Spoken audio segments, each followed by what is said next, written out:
Ideas Behind Bars. This podcast is produced by InSAF India in collaboration with Nether Quarterly.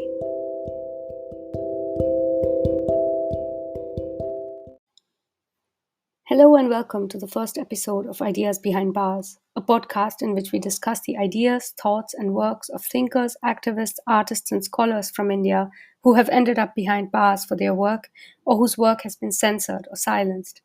This podcast is produced by InSAF India and is supported by Nether Quarterly, a journal for literature and the arts. Since early 2022, InSAF India has hosted a closed bi-monthly reading circle in response to the growing incarceration of social justice advocates and critics of the government, and in response to the stifling of democratic thought in India. By coming together to engage with the ideas and works of anti-caste, democratic, and anti-authoritarian thinkers who are incarcerated by the state, we wish to support the work of these thinkers, to encourage people to read their work, and to contribute to the circulation of democratic thought that educates. What are the ideas of these people? Why are they so dangerous, and for whom?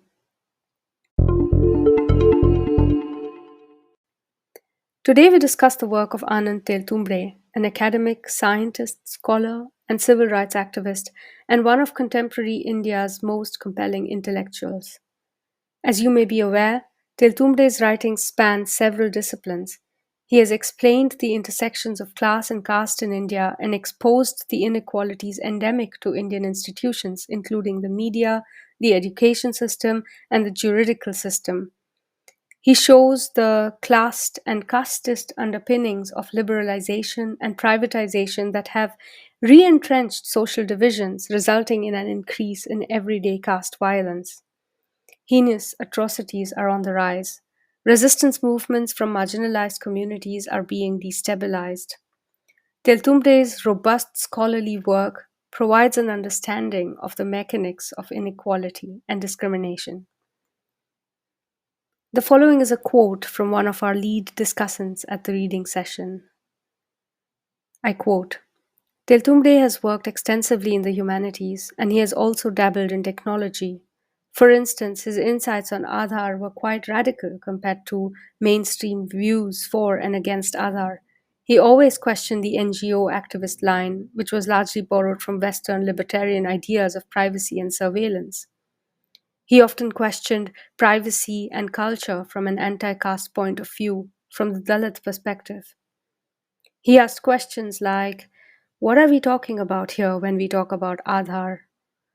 We always talk about meta-mediated data-related privacy, but what about culture and privacy? What about caste and privacy? What does that mean? In July 2018, a raid was conducted on Teltumbde based on fabricated charges of his connection to the Bhima Koregaon riots that had taken place earlier that year. Books, laptops, and much of his work were seized. In Teltumbde's words, "The entire process is conducted as though I was a dreaded terrorist or a criminal. The police could have inquired with me whatever they wanted to, either by sending a police official or calling me to the police station, but the entire intention is to create an atmosphere of terror and project that I had already done some dreaded crime." And then on 14th April 2020, Teltumbde was arrested by the National Investigative Agency and charged under the Unlawful Activities Prevention Act, UAPA, for his alleged involvement in the 2018 Bhima Koregaon riots. To date, Teltumbde remains incarcerated in Mumbai's Taloja prison, held without trial, without bail. The question for us today is not why he was arrested. We are here with an imperative and a social responsibility to engage with his work, to understand it. What is his analysis for our times? What kinds of questions does he pose? Why is he so threatening to the Indian state? And most importantly, what does it mean to read Teltumbde in today's context?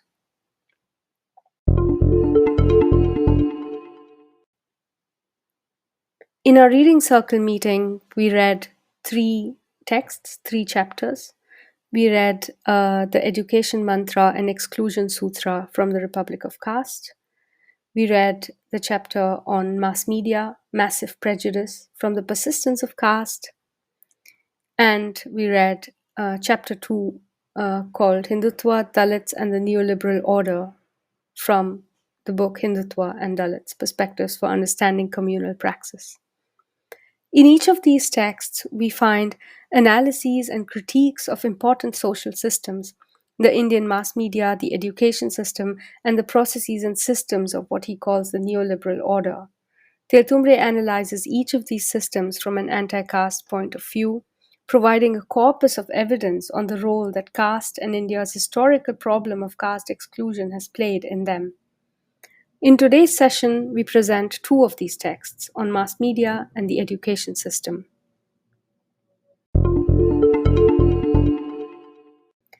In the chapter titled Mass Media, Massive Prejudice, Teltumbde draws attention to the numerous ways in which the media has been consistently ignoring Dalit issues, especially the systemic violence against Dalits. The chapter opens as follows.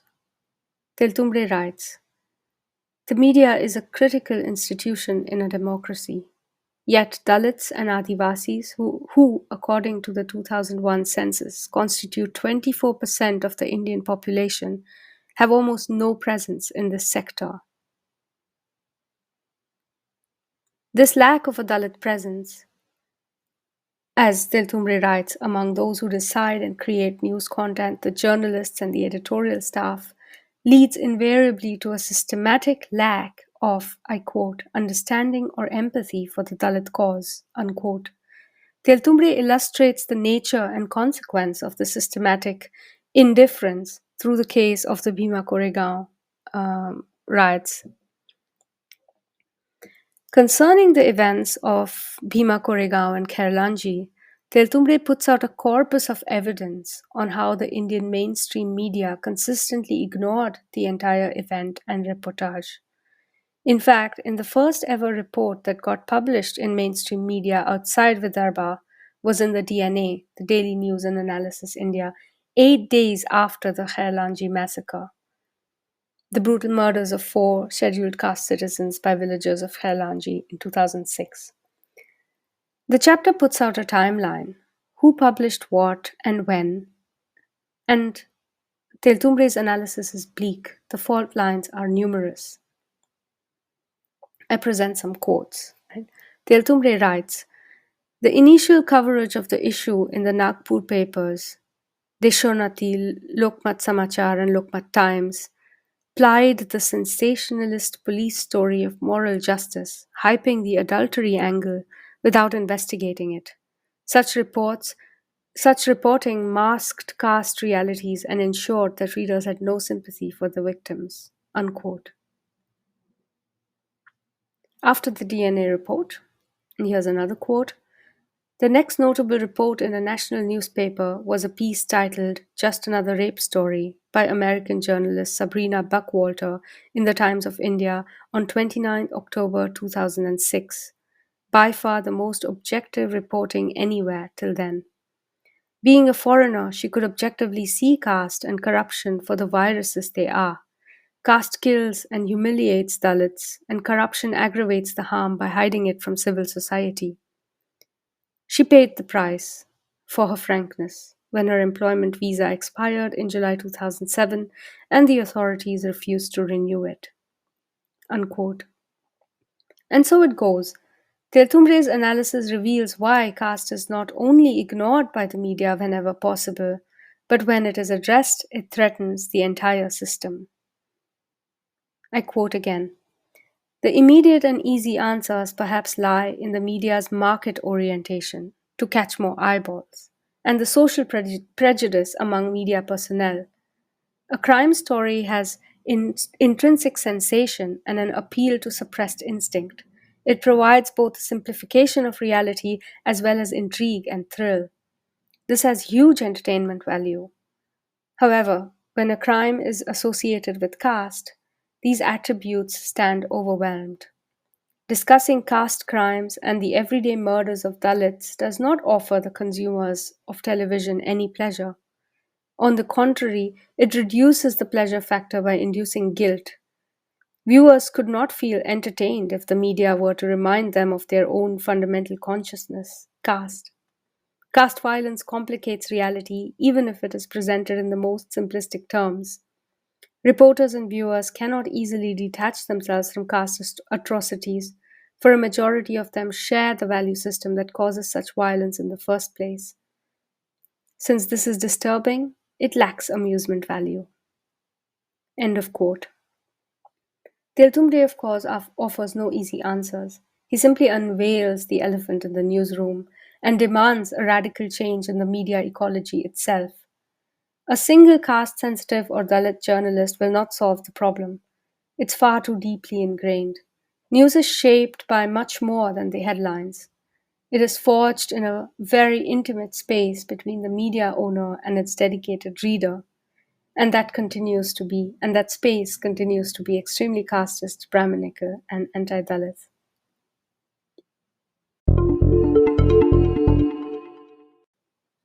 In a similar vein, the article on India's education system presents historical evidence for the case that education in India has not, until today, been recognized as a fundamental right. Teltumbde writes, in much of the subcontinent's history, the template of Hindu law and social organization was supplied by the Manusmriti and ideologically kindred Shastric texts. It banned almost 85% of all people from access to education, even literacy, all except men of the Dvija castes. Unquote. While this regime has over time been disturbed, for instance by the Christian missionaries who arrived with the colonizers and eventually by the Constitution of India in 1950, Teltumbde argues that it has never entirely been purged. Up until today, we see a Hindutva ideology, a quote-unquote Brahminical impulse at work as gatekeeper, for instance when girls are barred from entering schools and colleges for wearing a hijab or so on. We can think of numerous examples today of this system being still at work. The questions Teltumbde poses in this chapter and the historical analysis he provides pose the questions: what role have caste and class played in structuring the education system in post-colonial India? How is it that despite a constitutional decree for free and equal access to education, so many still do not have access to it? Historically, what have been the barriers to access to education, and how have these barriers been legally and politically sanctioned? How is it that privatized technical higher education receives so much more investment than elementary education? And what are the impacts of this on generations of youth across the country who are unable to access a real, robust education? Why is education not considered a public good? Though Teltumbde offers no easy answers, his analysis does point to a crucial intersection between caste and the currents of present-day neoliberalism. Teltumbde writes, as a matter of fact, the post-colonial state was essentially a continuation of the colonial state, and worse, to the extent that the native ruling classes had dexterously combined native Brahmanism with Western imperialism. Just as the policies of the colonial government were based on the needs of the British capitalist economy and its ruling class, it needs to be understood that the policies of the post-colonial government were primarily based on the interests of the Indian capitalist class. End of quote. Most importantly, Teltumbde argues that free access to education opens the doors to social awareness and criticism, which India's governments have never quite appreciated. In fact, we are seeing in the present moment the ways in which any criticism is actively suppressed. Here's another quote from the chapter by Teltumbde. Higher education performs a very important function of social criticism, which again meets both criteria to be defined as a public good.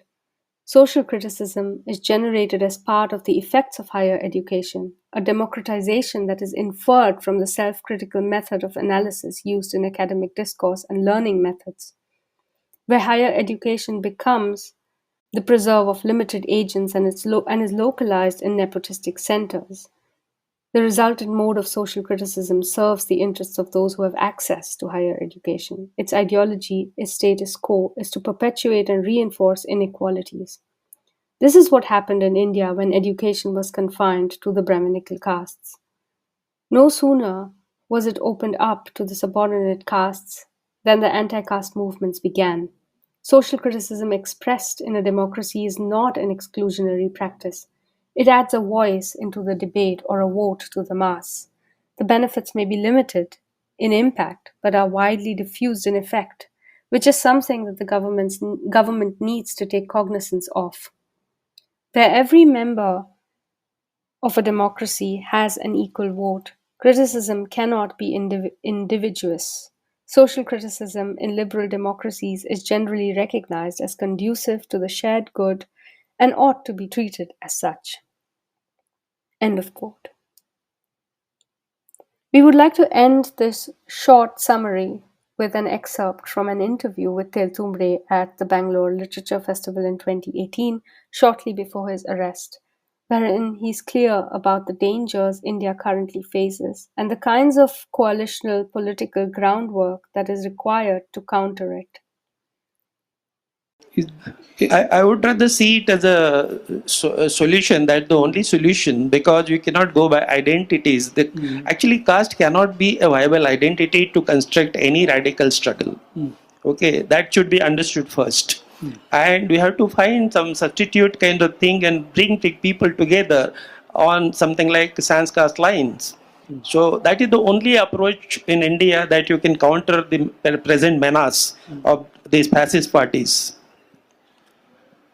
Talking of fascist parties, Anand, you were recently subject to a raid, and several others across the country were subject to a raid, a police raid with the Maharashtra police. And since then, you've written an article deploring the McCarthyism in the country. So, what is this, new difficulty, and how do you think one can, confront it? Yeah, I was not sure even that I would come here because my arrest is imminent. On first, there is a case, and probably I would be arrested on first. But what is to be noted is this, that whatever is happened to us or happening to us can happen to anyone. I have written that the kind of things that they are producing as an evidence from computers. I wrote even an article saying that excess can be substituted by Chief Justice of India or anybody for that matter. Okay. So because there is nothing, and they developed the entire episode in such a way that it's a fakest kind of thing that is possible, and they probably have developed it in that way just to make a statement that we can do anything to anyone. Because earlier times also it used to happen. It has not something like happening first time. It used to happen. But something like a Bhima Koregaon, which does not have any relation with anything, and with that kind of background, they have developed entire kind of thing and got the people who are in forefront in the country fighting for the democratic rights of people, taking cudgels for the working classes. So you name everybody, and everybody has a background. So this is the kind of, it's I think deliberate stratagem of these people that they are working with, and they're doggedly fighting. You go to court and they're doggedly fighting against the bail. They're quashing the petitions or anything. Everywhere there are appeals and appeals and appeals. They have all the resources, and it is my money. I pay tax. It is my money that is being squandered. That's the joke now. That's the paradox. And where do a common people actually resist the state? When state becomes an amoral, it takes this kind of stand and fabricates evidence against the well-meaning people. That needs to be really noted by all people. It's not something like can be talked in third person. It can happen to you or anybody for that matter. So it's such a dangerous game. Anand, in this very clearly bleak scenario, do you see any grounds for hope, for activism, for preserving the integrity of India's democracy? People have not understood, as I feel, and people have not understood the intensity of the menace. And it is being taken as a business as usual. They should learn history the way the fascism came in Europe, and from there we have some strings to sort of catch up with. Immediately now, the immediate goal is to sort of defeat these forces, and the means that are available to us is only election. They have played huge strategies. They have neutralized the opposition. There is nothing like, they have created a scene that for a common people it appears that there is no alternative. That kind of thing. It's a very scary thing. So just to talk in vacuum about hope, etc., I would not see that way. But we'll have to carry on struggle. Hope lies there, and all people, as I said, that has been my kind of mission, that all people should come together and fight this kind of thing for better India.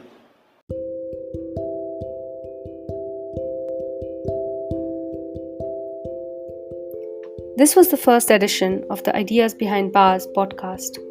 In the description, you will find links to some of the resources we referred to and the details of the books we read from. We encourage you to purchase the books and read the complete essays.